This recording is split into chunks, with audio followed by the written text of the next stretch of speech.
This is the largest freshwater fish in North America and one of the largest freshwater fish in the world.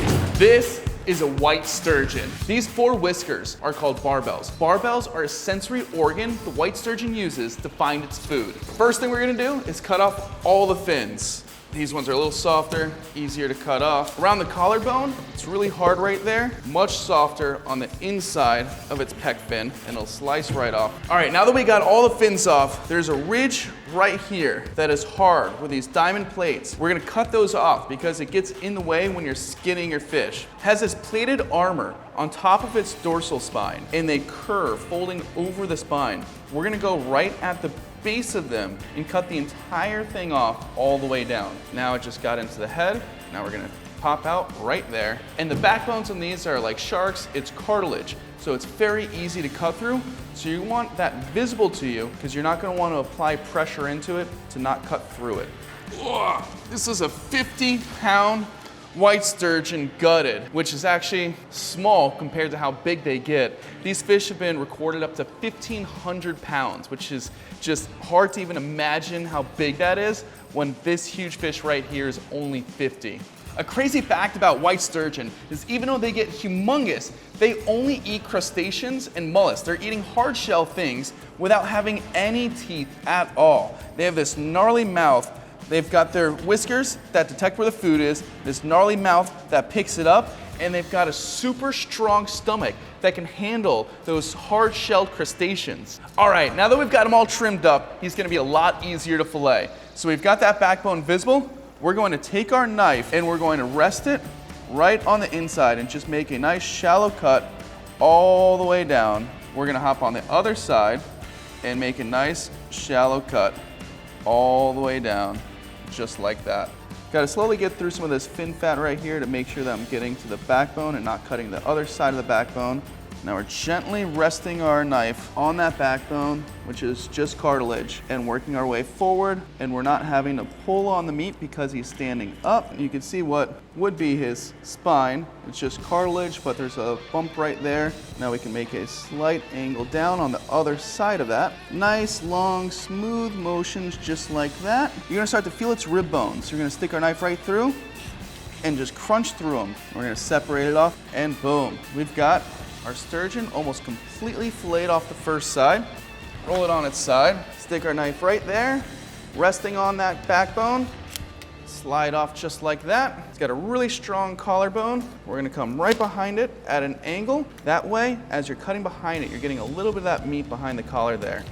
Not wasting any of this beautiful sturgeon. And just like that, we've got side number 1 off. This fish right here produces some of the world's most expensive fish eggs, but what's less talked about is the meat is actually delicious. It's called the freshwater halibut. It's got a nice firm texture, good fattiness, and it's farm raised, so it's gonna have a nice mild flavor to it. For cutting the second side, I'm gonna chop this guy's head off so it lays nice and flat. These guys are really easy to cut through.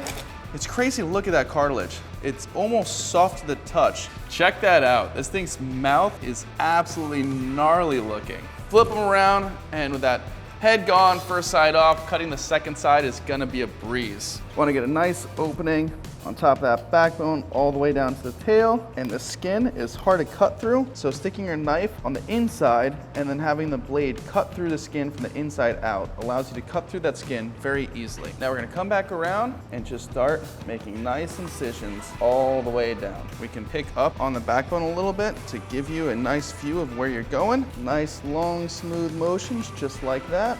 Now stick the tip of your knife on the other side of that spine. Nice, long, smooth motions. Once you get to the ribs, you can pick up on the whole spine and just start cutting through it very easily, just like this. Close it up, give it a little flick just like that, and that whole backbone will come right off. All right, now we're gonna get this beautiful fillet all trimmed up. First thing we're gonna do is we're gonna take the membrane off. Then we're gonna take our 12-inch carving knife and go right underneath that membrane.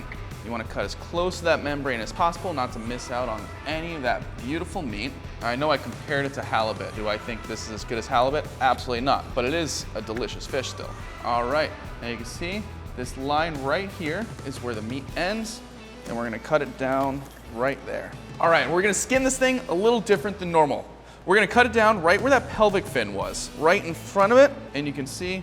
I'm gonna tell you guys about an awesome service that I personally use to get some of the best food around the country. I'm talking about Goldbelly. Unlike DoorDash, Goldbelly ships my favorite food from all over the nation straight to my front door, and they can ship your favorite food straight to your front door as well. It's a special, one-of-a-kind experience. Goldbelly allows you to find unique foods that you might not have been able to find locally otherwise, like the world-famous muffaletta from Central Grocery in downtown New Orleans. This is a special sandwich to me because New Orleans is one of my favorite food destinations in the entire country. Goldbelly is not just about lunch and dinner options though. You can also get the best desserts made from top chefs all over the country shipped straight to your door. I recently ordered world famous smoked turkey legs from the one and only Uncle Ray's fried turkey legs. They were easy to reheat and they were absolutely phenomenal. So if you're looking for that perfect gift for everyone on your list or want to impress your friends and family with an epic meal, go to goldbelly.com and get 20% off your first order with promo code Fishmonger.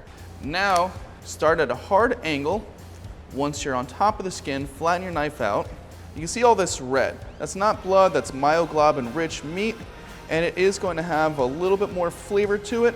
So if you want that out, you can leave a little bit more of a layer behind on the skin.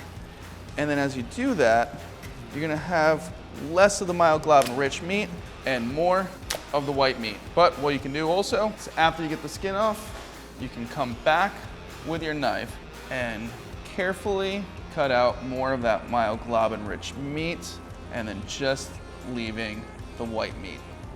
And just like that, you got a perfectly trimmed up white sturgeon fillet. Now we're gonna take this larger upper half and we're gonna do something called high loin, low loin. You can imagine where the pin bone line would have been if it had a pin bone line, right here. And we're going to split it. We're gonna go right behind just like that, come all the way down. And then what we can do is twist our knife and cut it off the skin just like that.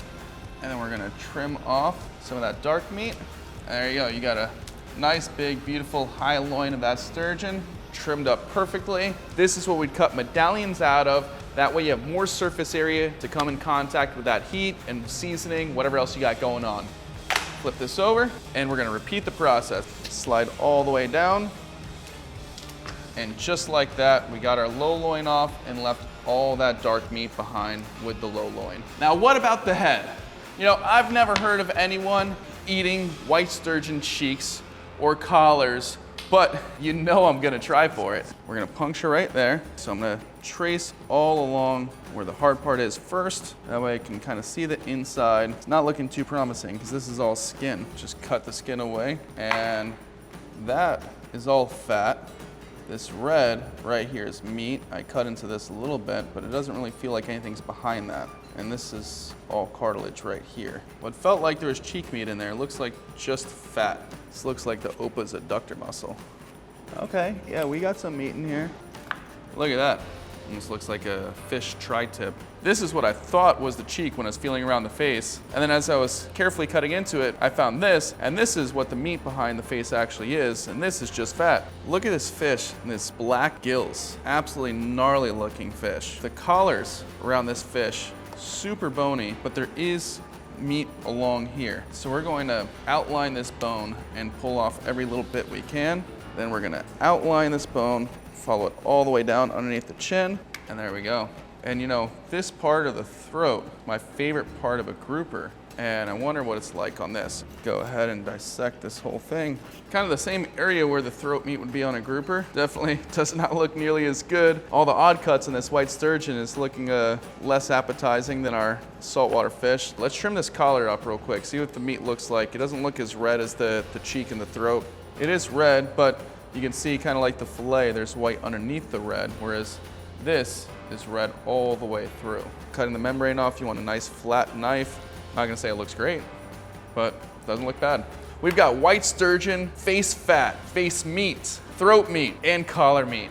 Out of the different parts of the fillet, the prize is definitely the upper high loin. And that upper high loin, we cut into medallions. long, smooth motions. You don't want to serrate it. You don't want these too thick because you're gonna be cooking them on their sides like this. You have more surface area that's gonna hit that heat, more surface area to be seasoned, and it's gonna cook nice and evenly through. You guys, thank you so much for watching. Have a killer day.